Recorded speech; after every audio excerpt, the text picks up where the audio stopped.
Hey, welcome to Verifiably Random, Season 2, Episode 7. We're here at ETHDenver, and I'm Marc, CMO of the Algorand Foundation.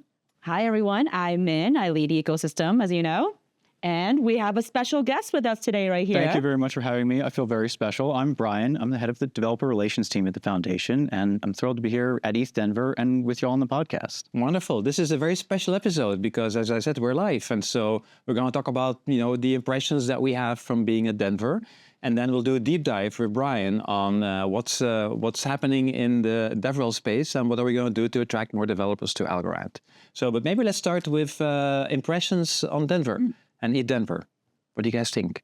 How's it been so far? Awesome. I mean, have you seen the swag at AlgoRanch? The colors, the resilient AF, the bullish AF, the secure AF. I mean, it's so great to see Algorand go all out at AlgoRanch. I thought that was really fun. And we didn't bring any. We should have brought some. Yes. Sorry. But Marc, you're the AI guy, right? And so I'm going to say this to you that of the conversations I've been having at ETHDenver, it's just amazing how many projects that have not previously been working on AI are thinking about how do they bring AI into their project, like infrastructure projects are thinking about how do they build AI agents or the frameworks and all that. So I think it's just that's kind of been, not surprising, but it's pretty exhilarating to see everybody just corral around this. Interesting. How about you? What do you think? Yeah, I'm really excited to share what we're doing on Algorand with what is presumably an Ethereum conference, right? This is ETHDenver, but people have said to me that they came in town specifically for our Algorand event, and the curiosity and the interest in what we're doing on Algorand, from staking to being able to build things and hearing stories from real projects, is so energizing. It's really, really fun to be here. Yeah. So you both flew in from Denver Airport, right? Yeah. Was there anything particularly you noticed when you were flying in? I was overcome with rage on the travelator because there was an Algorand ad that said, "Build faster, code faster." So and we had some fun with that. So we put the Algorand billboard in every single terminal at the Denver airport, and we had some fun with it because we put as a core message, "No 5-year plan necessary," and so that was fun. We thought it was going to be fun to kind of poke a little bit at the ETH maxis. Yeah. And so I think it worked pretty well, the way it got picked up on Twitter and how it got people talking about Algorand. Yeah. I think it worked pretty well. It really did. Yeah. And it's a beautiful ad. It is. Although Marc, I was looking for it and I didn't see it. You did? On my United flight in, that terminal, that walkway, I looked everywhere. If you go back tomorrow, check it out. It should be very visible in the United terminal now. We were talking about AlgoRanch, and so that was a special side event. Beside the billboard, we all had a side event here where we had conversations with builders and developers. And so let's talk a little bit about that. So who did we have here today? So we had the pleasure of inviting the builders of a number of key protocols, things that everybody knows in the ecosystem, from Ready pooling, the Funk node manager and Loot Wallet. Jerry gave a presentation about Lofty. We had the Zettlement team here who spoke very seriously about building a payments company on Algorand, and actually the journey from Algorand to EVM and back for very, very good reasons, which just warms my heart. And having these folks talk about building stuff on Algorand, seeing them so excited about it, it's really awesome. We also had the Monco team. They also brought some swag, which is kind of competing with our swag. Yes. No, it was fantastic. Yeah, it's such a nice vibe to have everybody in the room listening. Folks Finance was here as well. Yeah. The same great. team from Lofty built Alpha Arcade. So now we have our own prediction market, and it works better, and we're having a ton of fun with that. Yeah. It's so great. Yeah, it's so nice. I think we haven't done this in a couple years, so it's so nice to bring everybody together. Yeah. Well, let's switch topics and let's talk about what we have in store for developers for the rest of the year. We know it's a very big kind of program. I have all sorts of things in store. I'm really excited to talk about this. So over the coming, let's say, 6 to 9 months, we're going to have all kinds of stuff for developers to sink their teeth into. Everything from a new Algo Kit, AlgoKit Lithium version 3 with all sorts of new tools and languages as well, and a series of events through the spring and summer and into the fall. So I will start with Algo Kit. The foundation built this to make it easier and faster to build stuff on Algorand, right? Code faster, and it really does help with that. And in version 3, we've packaged up a whole collection of tools that have been built over the past year that went far beyond Algorand Python. So that was the big deal in Algo Kit 2. You could use native Python and build in a language that you knew, and this was going to help accelerate you. You could use all the Python tools that you're familiar with. But then we layered on all this other additional stuff. We have Laura the Explorer. So this visualizer of what's going on the blockchain, that's part of Algo Kit. We have the subscriber library, and this is going to start to sound very technical, but it's a very important piece of infrastructure to watch the chain for when things happen. So for any kind of app or business that needs to see when a transaction occurs and then take action on it, this is a key piece of infrastructure for them. So we have 2 versions of this now, and we have testing libraries. There's 2 of them, actually, that have been released over the past year. Unit testing, so you do little granular tests of your smart contract logic, and also the interactive AVM debugger, so that you can step through your code in the AVM and see what's happening inside the smart contract visually right in VS Code. And this is pretty groundbreaking, the ability to kind of interrogate what's going on in your contract when something's failing gives so much troubleshooting time and trying to reverse engineer what's wrong. And every developer understands that when you have that error that you can't debug, that you can lose hours and days. So these tools get people building again. They get people out of that rut. So those are important parts of Algo Kit as well. And then there's more. So we have been talking about Algorand Python for the past year, and it's incredible. But the Puya compiler that underpins Algorand Python is a flexible compiler. So now we're going to bring that to TypeScript. So for the world of web developers, right, web development happens in JavaScript, and TypeScript kind of sits on top of JavaScript and provides typed guardrails so that you can build safe applications. And we're going to use TypeScript as another high-level language. So for the world of web developers, this is their bread and butter. This is what they speak. And when you look at the developer metrics of the languages people know and use, the only thing bigger than Python is the union of JavaScript and TypeScript and the world of web development. So this opens up the ability for us to take Algorand and blockchain to the web dev world in a huge way. So we're really excited about that. And where do you see the biggest opportunities for this? If you think about TypeScript developers, what kind of are these more kind of app developers? Would you look at them as more app developers, front-end developers? Exactly. Yeah. Yeah, Python doesn't get you a front end on your app. So you can build a smart contract, you can build a back end, but you have to have another guy, or you have to have a full stack developer that knows the front end to build that UI. And as we all know, the interface and the user experience is critically important to Web3. You have to abstract away all sorts of complexity. So if you have some kind of Web3 app with a bad interface, it just doesn't work. So the world of people that can build great interfaces is a great talent pool to tap into to build applications that involve Algorand. When can they start? Yeah, It's a great question. It's a great question. So one of the beautiful things about working for the foundation is everything we build is open source. So the repositories are out there right now. So Puya TS is in the Algorand Foundation organization on GitHub, and you can go check it out. But this is going to be launched with educational materials and examples and baked into the Algo Kit CLI and all of this. But if you're really curious, you can go out and find it right now and give it a whirl. And I mentioned materials, and one of the things that we're sort of adding to the concept of Algo Kit is the developer portal. This is like going to IKEA and buying a piece of furniture and bringing it home and finding out it doesn't have instructions if you don't have an effective developer portal, right? How do I put this thing together? So we're building a better instruction manual for Algo Kit, and we think it's really going to help people learn this stuff and apply the concepts to their business problems, but also it informs our AI bot. So you can ask questions about this stuff and really get to the bottom of whatever it is you're trying to figure out much more quickly. I must say, IKEA instructions are not always the best. From experience, What if you had an AI helper to build with you? Yes, that I Now can we're see. talking. Now we're talking. Now we're Yes. talking. Going back to your earlier point about AI, now we're Right. talking. Yes, Right. yes. So we're super excited to bring this to developers in a matter of weeks. Stay tuned. And then we have this schedule of events I mentioned. So at the very end of March, the first thing that we're doing is a developer retreat. And there's 2 facets to this. So we're getting together folks from the technology office at the foundation and a few dozen developers from our community to come together in person and just build for a few days and spend quality time just hacking on stuff to benefit everybody. So not a hackathon where people compete with each other, but a collaborative process to build stuff that benefits the whole ecosystem.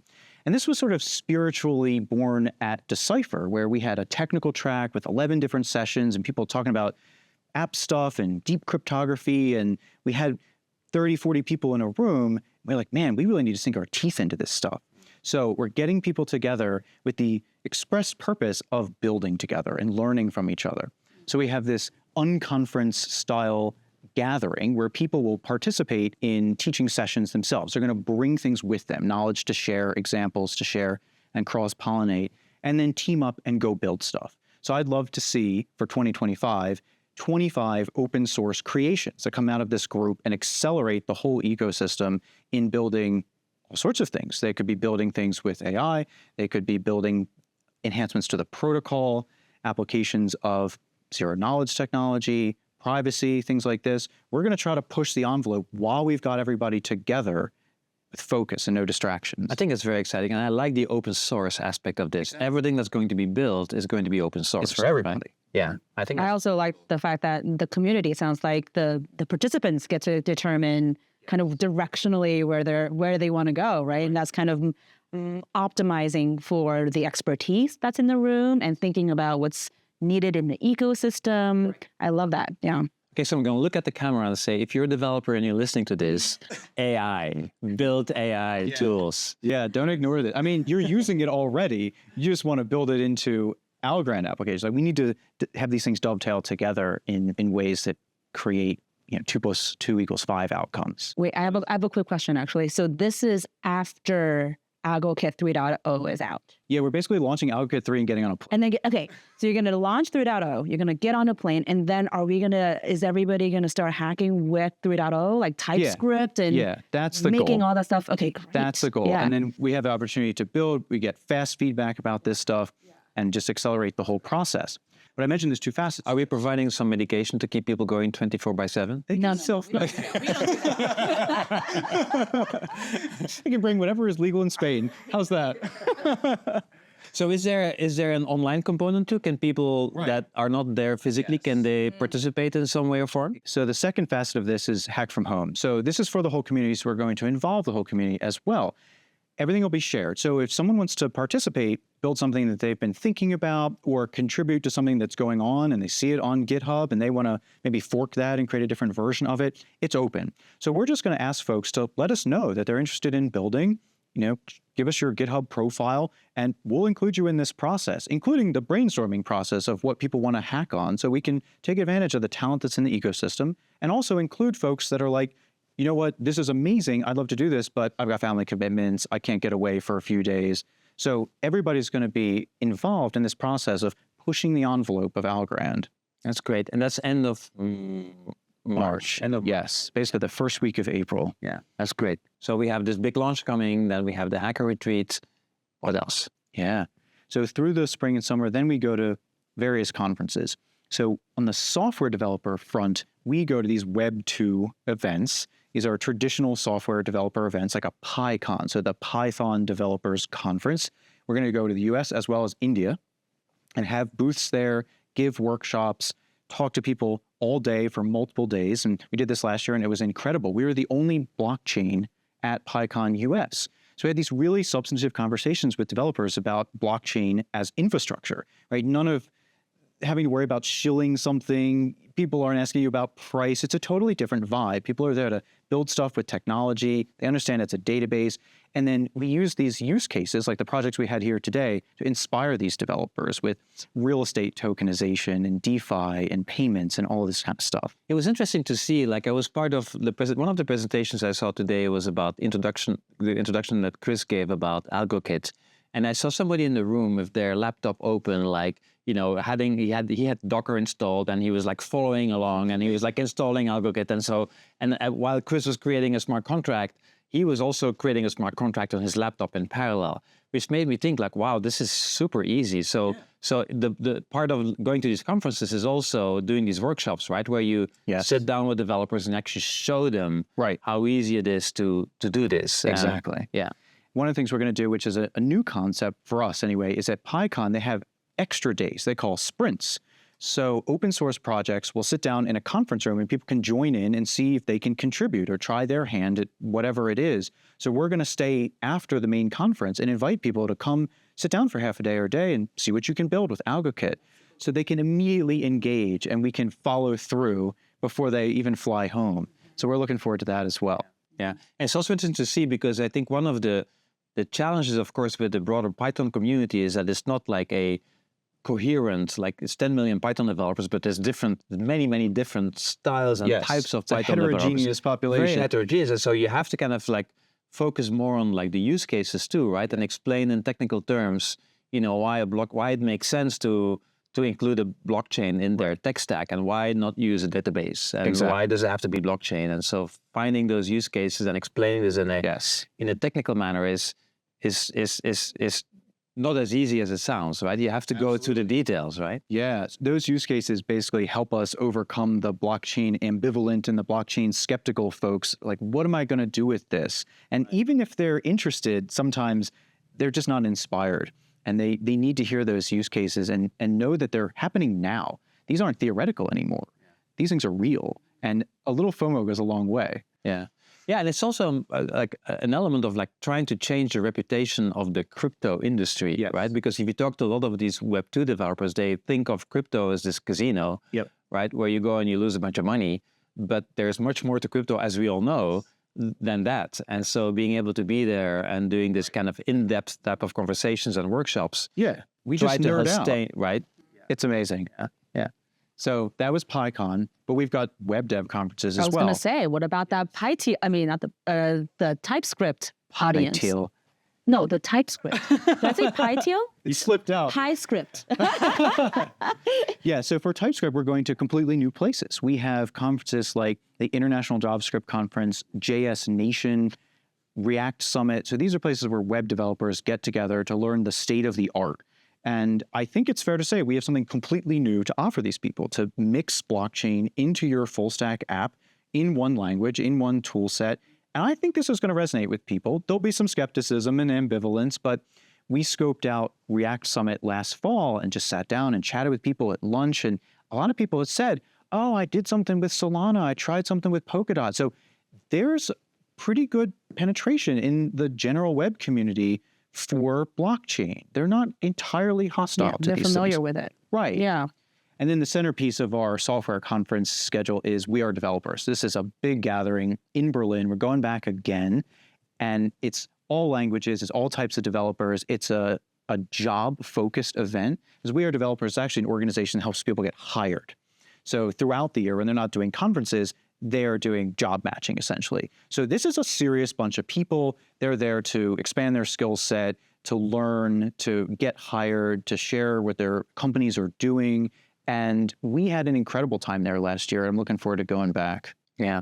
And that's in the summer, right? Yeah, this is in mid-July. Mid-July in Berlin? Yeah. Yeah. That's cool. The best time to be in Berlin. I It's know. a great time. I know. Great city, great time. So any hackathon plans? So later this year, we want to do a hackathon that gets people building stuff on Algorand like in a sustainable way, right? One of the things that's really important to our industry is that the developer activity that's going on our chain is visible to the outside. We can't be a closed bubble. So we're thinking about how to have like a build in public hackathon and have people building, over time in a sustainable way that allows them to actually achieve something remarkable and also participate in our community like over the longer term. And we want to mix in AI. We want to push the envelope with some of the new protocol capabilities, and the possibilities are infinite. Yeah. What I think is also, and maybe we can talk about this too, is like if you think about the entire journey of like developers and you think about the motivation of developers, right? There's certain developers that are interested in blockchain because they see an opportunity. They work at, let's say, a SaaS company, enterprise SaaS company, and they see how integrating blockchain, inside their app helps them promote, their supply chain products, for instance, right? There's other probably developers that are more motivated by they're curious about Web3. They're interested in maybe finding a job in Web3. And there's developers that are also potentially startup founders and entrepreneurs. And so, and so let's maybe have a conversation about what does that funnel look like? Like if you think about a developer as an entrepreneur, how can we not only like educate developers about the tools that we have, but how can we then help them along the way to actually become successful entrepreneurs and start businesses and raise money, become successful on chain? Yeah.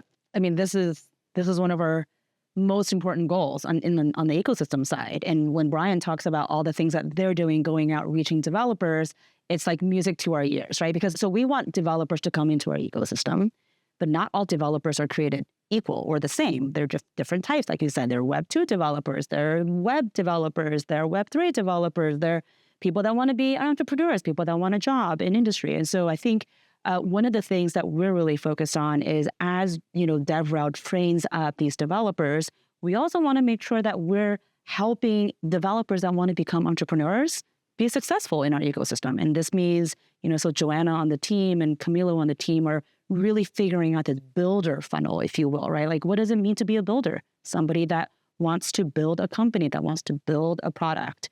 And so we want to figure out ways that we can support them through this journey. We want to handhold them. This is a little bit of like, it's hard to scale because when you're just starting out, you have a lot of questions. You need a lot of resources. This is high touch work. High touch work, yeah, and similar to what you guys do with some developers as well, like training them, right? And so I think we are going to put a lot of efforts around putting together programs that really help engage these developers that want to build on Algorand and put together programs to really help them learn. We have, these builder boot camps that really help them learn what it means to have product market fit, what it means to have a revenue model, right? Wait, you have to make money? You have to make money. Although I had to, Joanna was like, we need revenue generating startups. And I had to temper those expectations, right? It's actually not about revenue generating. It's just about having a business plan. And then you work and iterate and see if you can make revenues. But these are things that we want to help our projects with, just like step by step, let's go through it. And then, at the end of where we're calling this whole process sort of the startup programs, right? At the end of it, we want companies to launch on mainnet that are ready to go get funding from VC. So that's kind of where, at the end of this funnel, if you will, journey, I sort of see these developers that really come into our ecosystem, and we want them to be part of this team that launches startups as well. So, and if I can say, if you're a developer and you're listening to this, right, ask for help. You probably know you're not great at marketing, right? Reach out and understand the skills that you don't have. Be active in team formation, and these business concepts are so important to the ongoing success of a startup. And a lot of devs, you just can't do it yourself, but getting together with people, complementary skill sets can really unlock things. And actually team formation is 100% one of the things that the team is going to be, that, Camilo and Joanna are working on, just like matching the right builders with the right business mind, and then making sure we have partners in our ecosystem that can offer design or UI services for these projects. Exactly. Like, it's not about taking everything on yourself. It's about how do you get together with people that are passionate about this idea and build it, Yeah, we're excited. And I'm very happy from a marketing perspective to promote any new projects that are launching on mainnet. Did you guys hear that? I'm all in. I'm all in. Marketing is all in. Yeah. Yeah, but I think it's interesting. That's why I'm actually very, very excited about what's happening this year, because we all know we have great technology, right? And Algorand's blockchain by far has the best technology out there. But we also know that having the best technology is not enough. Mm-hmm. And you need the developer tools, you need the developer experience, you need the hand-holding to kind of make these businesses successful over time. And so we're putting all of these pieces together so that we get the flywheel like accelerating. And so with TypeScript, with like Python last year, TypeScript, and then all the hand-holding that we do to kind of launch businesses, I think that's what makes me super excited. Yeah, me too. Yeah, that, the way we talk about it is Valar.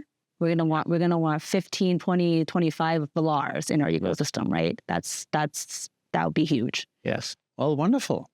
So where's Shredestante? Well, the other question is, where's John? And where's John? Where's John? We're missing John and we're missing Fred Estante. So Engineering offsite. I don't know. yes, exactly. So unfortunately, we will not have our ecosystem correspondent here this week. Yeah, well, all the ecosystem projects are here, so we don't need him. Right, No, I'm that's kidding. right. That's right. That's right. Well, any closing thoughts, Brian? Anything what you want to communicate on the DevRel side? I'm just incredibly excited about a new Algo Kit, the ability to take that on the road to places we've been before, new places, new groups of people, and we're incredibly excited about the spring and summer and seeing what we can build, right, ourselves out in the world. And it's so rewarding to have great developer tools, put it in front of people, and they're like, oh yeah, I can work with this. And then to see the spark of inspiration and have them create something, just like you saw the guy following along during the live AlgoKit demonstration in a matter of minutes. Like, it makes me happy. Yeah. And so message for AlgoFam is like, when you hear all this, like, keep pushing and keep basically spreading the message about all the things that we're doing, because I think it's quite special and it's quite unique in the broader industry, what we're trying to achieve here. So it's a message worth spreading. It is. 100%. Yeah. Okay. And I guess we have one more episode, right? We have one more episode. Yes. And I think we're going to talk about roadmap. The interesting things people want to hear right? about. Engineering roadmap. Yes. That's the season finale. If you, so to Teaser speak. for their season finale right there. And I think we'll have to have John back for that. I mean, I don't know. Maybe Brian can come back. I don't know. Happy to be here. Anytime you need me.